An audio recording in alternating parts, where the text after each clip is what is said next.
Today I'm doing something a lot different than I usually do because I'm starting a new bike build and I'm really excited to share with you what I'm going to do to the bike. I'm not going to tell you what the bike is until the next video. So based upon the add-ons and the things I'm going to do to the bike, it'll give you a clue. So if you think you know what the bike is, go ahead and put down in the comments in this video. You can try to guess what the bike is. The very first thing I'm going to do is I'm going to make this bike street legal, and I'm going to have my riding buddies Dan and Cal over at True North Motos do the lighting kit for that and the inspection. This saves you from transferring the title in the future. Now, I thought initially you would just lose out on some registration fees, re-register the bike under a plate instead of under a tab.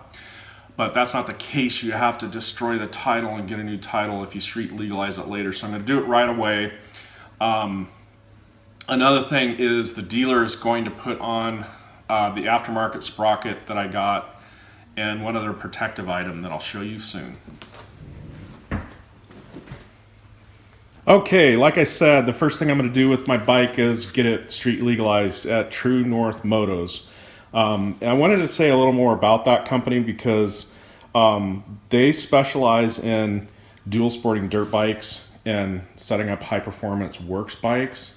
And these guys are serious riders. I've ridden with them a few times, and they have a passion for the kind of trail riding and enduro riding we have in the Pacific Northwest. And they even design and produce some of their own products like dual sport racks if you're into a lot of street riding. For me, I'm getting my bike plated just so that I'm legal, transferring on Forest Service roads and occasionally on street. So now I'm going to get into what are the parts I'm going to add to this bike. The first one is a radiator fan. This is the aftermarket sprocket. The bike comes, I believe, with a 50-tooth sprocket, and I really prefer 52 tooth. Even though the bike is geared low, I like it to be more like goat. So these are the kind of performance items I'm showing you first.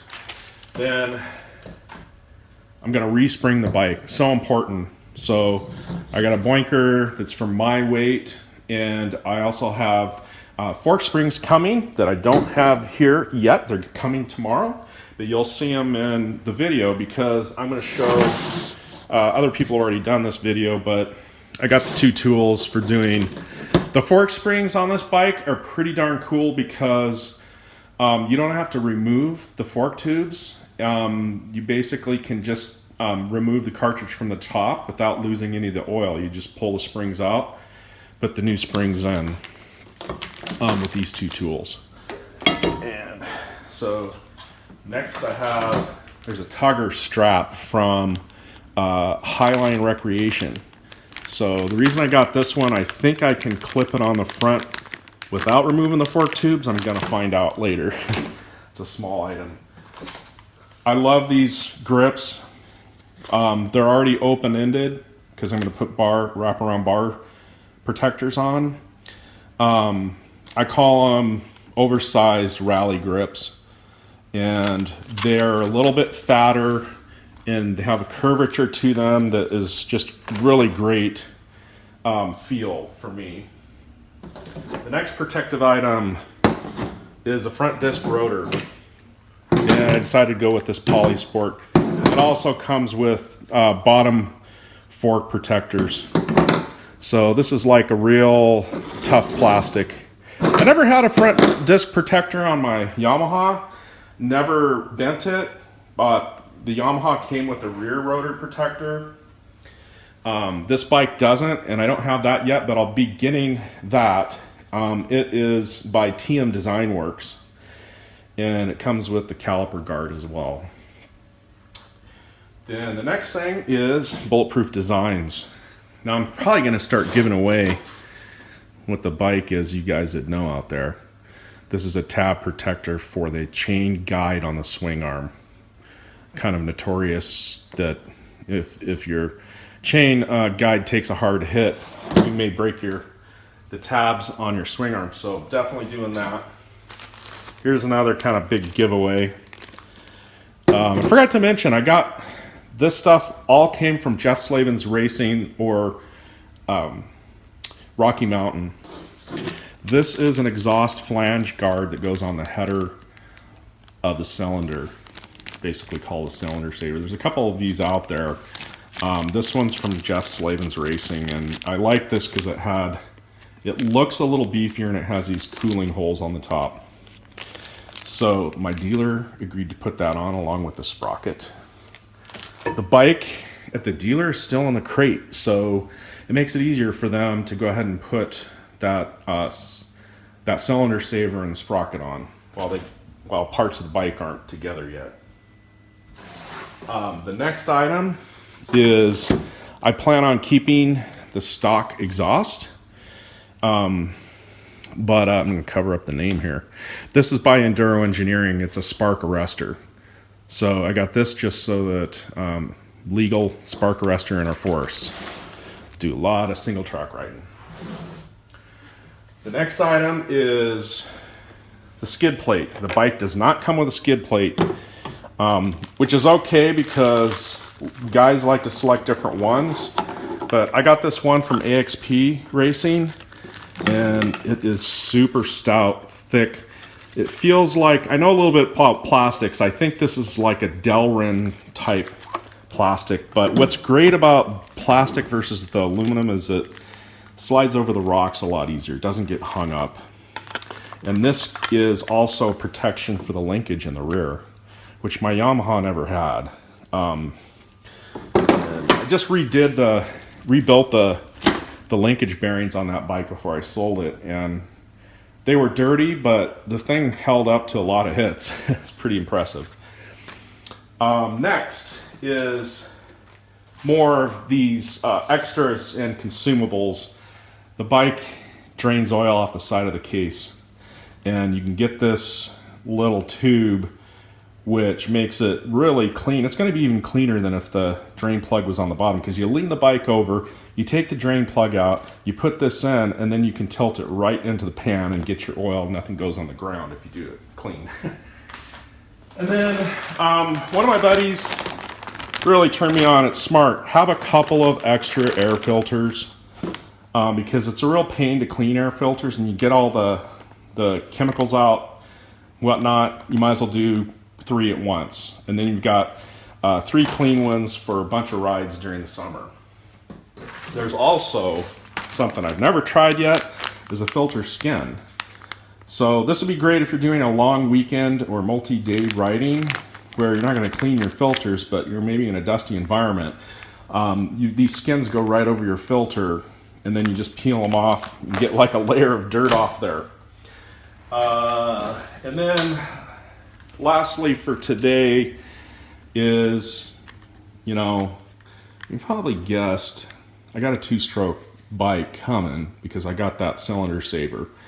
But so extra spark plug, they could foul a plug a lot easier than a 4-stroke.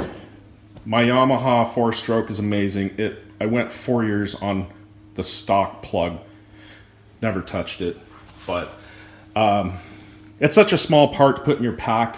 I don't want to be stranded. So that's that. And then, not right away, but after I wear out the stock tires, it's getting tubeless on the rear. And I'm going to put mousse on the front this time. That'll happen, like I said, in the future, not yet. And a couple of other things that haven't come in the mail yet that are coming is radiator guards by 7602 Racing. Never heard of that company before, but I liked the layout of that over the bulletproof designs. Bulletproof designs are like $150 more as well. These look like they have plenty of protection. The rear brake, rotor, and caliper guard by TM Design Works I mentioned earlier. Then 2 other really important items. The HDB, that is Highway Dirt Bikes Ultimate Hand Guards. They're really cool. I wish I had these in front of me right now for the video, because the thing that is really cool about these is that the end wrap goes into the bar end with a tap. You tap the threads in the end of your bar. So you screw, the screw in is, should say, structurally attached to the end, which is really cool because my Cycra hand guards, you know, that have the expansion bolt, those things pop out so often until you crank them down really hard. So I'm really looking forward to that. In addition, they have tuck mirrors. So for making the bike street legal, the mirrors tuck in behind the handguards so they don't get banged up when you're out on the trail. And the last thing is that the highway dirt bikes, Ultimate handguards, they make these little mounts for your trail computer for certain bikes. So it pulls the trail computer right up high on the bar so you can see it better. The last thing is a Scott's steering stabilizer. I'm getting a sub mount. You know, a lot of guys don't realize how much effect it has on your riding, and until I got them when I was first riding, I used to get sore wrists all the time. So even though you may not notice like what effect it's having on every little bump and turn on the trail, my sore wrist totally went away when I went to the Scott's stabilizer.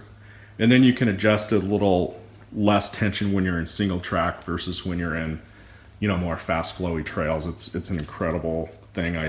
It's expensive, but I highly recommend it. Gotta have it. So anyway, I plan on making how-to videos for each of these parts. Maybe not every single one of them, but maybe the more complicated ones. So again, go ahead and try to guess what bike this is in the comments. And on the next video, I'm gonna reveal the bike as it is stock from the dealer.